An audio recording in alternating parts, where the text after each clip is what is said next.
When I look at Vijay Ansariya, the highest court of the land trusted him, appointed him amicus curiae. For what? The cases against MLAs and MPs must be dealt with soon. About judicial vacancies also. But when I look at this background, you assisted the court, but we cannot get away from the ground reality today. We celebrate his book release, but we are confronted with a jarring reality. A judge's residence in Lutyens, Delhi had burnt notes, cash haul.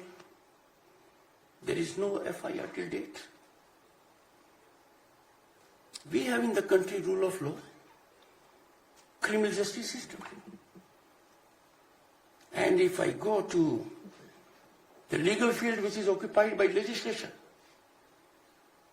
there can be no occasion whatsoever to delay even for a moment, because that is ordainment of law. The rule of law is the very foundation of society. Democracy has to be defined primarily by three aspects. One, expression. Second, dialogue. Third, accountability. If there is expression which is throttled, democracy is weakened. But if one enjoying expression believes I alone am right and does not want to listen to the other point of view, then democracy gets fragile, because that is arrogance personified. The other point of view has to be understood. And similarly, accountability. The surest way to degenerate an individual or bring down an institution is to keep it away from probe, keep it away from scrutiny, which means the institute becomes, the individual becomes lone to oneself. And therefore, if we have to really nurture democracy, ensure that democracy blossoms, it is inescapable that we hold every institution accountable and every individual accountable and in accordance with law.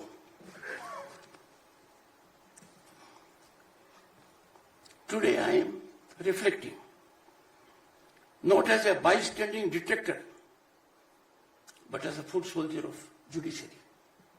I have given my best life in judiciary. And I was extremely lucky. I can never envisage that I will do anything which in the remotest form will compromise dignity of judiciary. I started with that protocol. But I have raised issues consistently because a robust, independent judicial system is the safest guarantee for the citizen and also for survival of democracy. Now, I find at the moment a big change taking place. Judicial landscape is changing for the better. The outgoing Chief Justice, Justice Khanna, set very high standards in accountability, transparency. He needs to be commended that the incident to which I referred at the residence of a judge, casual. And please don't mistake me. I give highest premium and value to innocence of a person. We are supposed to be innocent till proved otherwise. I am casting no aspersions. But all I am saying is that when it comes to national interest, we cannot divide in two compartments, insiders or outsiders. We all are united in nurturing constitutional ascension spirit. I am the one who held the fort that because of legacy issues, mechanism evolved by a judgment in early 90s. The present Supreme Court did what it could to the maximum extent. But time has come now for revisitation, because the scenario is indeed one for which every person in the country is waiting. They want nothing but absolute truth to come out. They cannot wait any longer, because this concerns judicial institution. And therefore I said that after the Supreme Court had seen a very challenging tenure for nearly 2 years, we have newer soothing trend lines. These are emerging.